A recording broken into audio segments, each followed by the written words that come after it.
안녕하십니까, 방랑허사카십니다. 제가 뭐 방랑허사카시라고 하는데 제 본명은 허윤호입니다. 부모님께서 지어준 제 이름을 이렇게 어, 뭐 방랑허사카 돼가지고 또 이렇게 지울 수는 없지 않습니까?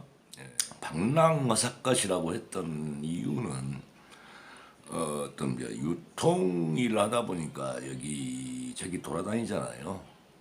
그러면서 또 내 마음도 줄 곳이 없더라고요. 마음을 어디다가 하나 쏟으면 그래도 저는 상당히 그 마음의 그 애착과 어떤 진정성을 가지고 좀 몰입하는 스타일이에요. 이제 그러다가 이제 한번 이건 뭐야 하고 이제 뒤통수 한번 맞으면은 증오하는 스타일이죠. 어떻게 보면 저도 약간 좀 단무지과예요. 한숨 무식, 지랄, 과감, 단무지과들. 그러니까 이제 내가 한번 피를 그쪽으로 꽂히면 그냥 이제 그런 피를 가질 때까지는 제 나름대로 많이 생각을 해요. 제가 왜 저러지? 내가 좀 옛날에 좀 실수를 했었구나. 그래서 그렇구나. 근데 이건 아닌데. 내가 그런 실수한 건 인정을 해. 내가 좀 사과할 건 사과하고. 근데 이렇게 하는 건데 특히 그 어떤 야비하게 아주 비열하게 좀 정서적으로 납득이 안 가는 식으로 이제 이렇게 대하면 막 저 같은 경우는 좀 쌍욕이 많이 나가요. 예, 또 제가 전라도 사람인데 또 우리 전라도 사람들 전체가 그런다는 거 아니고 전라도의 욕이 조금 걸쭉해. 그래서 전라도 욕을 좀 안 들어본 사람이 들으면 어떻게 보면 심한 모멸감을 좀 느끼지. 그래서 이제 그 모욕죄로다가 많이 처벌받았어요. 모욕 전과가 한 10범은 될 걸. 근데 이제 나이가 이제 60이 넘은 입장에 제가 이제는 이순이니 뭐니 아무튼 귀가 순해지고 뭐 그럴 때잖아요. 어떤 일에 막 버럭버럭 뭐 화가 그 민주당의 이해찬 그 옹께서는 아직도 버럭버럭 하시더만. 그 양반은 내가 참 사실 존경했었어요. 제가 그 신림동 고시원에서 고시 공부할 때 이해찬이가 그 상원 서점 그 책방의 주인이었거든. 그래서 내가 고시 소적을 이해찬이가 그 운영하는 가게 상원 서점에서 책 많이 사고 그 양반 그때 당시에 그러니까 1980년대니까 뭐 지금으로부터 40년 전이죠. 보면은 좀 포근하고 또 이해찬 씨 그 부인이 아마 그것만해서 식당인가 뭔가 또 했었어요. 그래서 그 신림동 그 고시촌 일대에서는 이해찬이가 거의 뭐 마피아 두목 같은 그 지역구에서 영향력이 있었지. 어찌됐건 이제 그런 분이었고 내 지금까지 1년 전까지만 해도 이해찬 참 또 노무현과 함께 그때 청문회에서 그 이해찬 노무현의 청문회 발언들은 아주 날카롭고 상대의 비수를 꽂고 아주 그 예리했잖아요. 또 그거 가지고 우리 국민들이 얼마나 또 통쾌하게 생각을 또 했었습니까? 지금까지 저는 뭐 제 성향은 좌파는 사실 또 아니야. 어떻게 보면은 자유민주주의를 지향해요. 보수에 가까워요. 저도. 예? 사실 좌파라 하면은 이제 자유, 개인의 자유보다는 어떤 사회적인 형평, 사회주의적인, 지금 아니면 자유주의자는 내가 막 내 자신의 캐릭터 개성과 뭐 능력을 발휘해 가지고 이 사회에서 내가 뭔가 그 승리할 수 있는 요인이 있으면 반드시 승리하고 그러면서 또 승자로서의 또 누리고 뭐 이게 좀 자유 아니겠습니까? 형평은 이제 그래서 사회적으로 도태된 분들의 최소한의 인간으로서의 기본 복지나 어떤 인간으로서의 권리 이런 건 보장해 줘야 된다라고 했을 때는 맞아요. 좌파가 맞습니다. 승자 독식주의는 사실 정말 별로 저는 아니라고 봐요. 모든 사람이 페어플레이 안에서 경쟁을 하되 승자는 패자에게 좀 더 아량을 갖고 베풀어 줄 수 있고 최소한 그가 패자이지만 어떤 인간으로서의 존엄 정도는 느낄 수 있는 그런 사회를 만들어 주어야 당연하다고 봅니다. 그래서 저는 지금껏 좌파 지향주의였습니다. 또 저는 자본주의 사회의 어떤 상징이라 할 수 있는 증권회사를 다녔던 사람입니다. 예. 증권은 승자에게는 매우 그 관대하지만 패자에게는 굉장히 엄한 거거든요.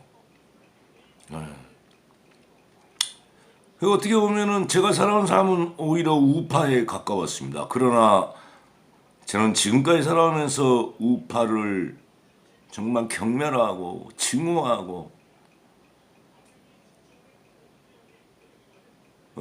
참 용서를 받지 못하는 사악한 저주 집단이라고 생각을 했습니다. 그리고 지금도 그 마음은 크게 변하지 않습니다. 그래서 원래 저는 이재명을 또 지지했다가 이재명이 당내 경선에서 이제 낙마가 되니 문재인을 적극적으로 해서 정말 이 나라가 드디어 이제 좀 형평과 어떤 공정, 정의 뭐 어떤 단어를 읊고 싶지는 않습니다. 오는 줄 알았는데 저는 1년이 좀 넘게 전부터 이 문재인의 이 더럽고 사악한 경악을 금치 못할 민낯을 본 거예요. 시체팔이 우파에서 시체팔이다 뭐다 감성팔이다 막 했을 때 저는 우파를 아주 악마대로 봤어요. 그런데 문재인이가 보수에서 공격했던 그 모습을 그대로 갖고 있는 거예요. 감성팔이, 시체팔이, 모험팔이 다 거짓말이고 구라쟁이고 국민을 이해한다 이런 것은 하나의 자기 정권 유지를 위해서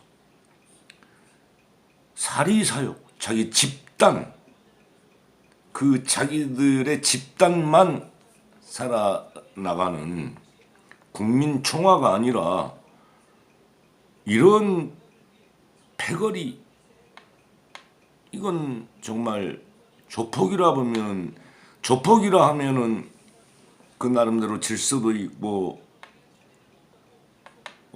그 조폭 내에 그런 위계 단계가 다 있어요.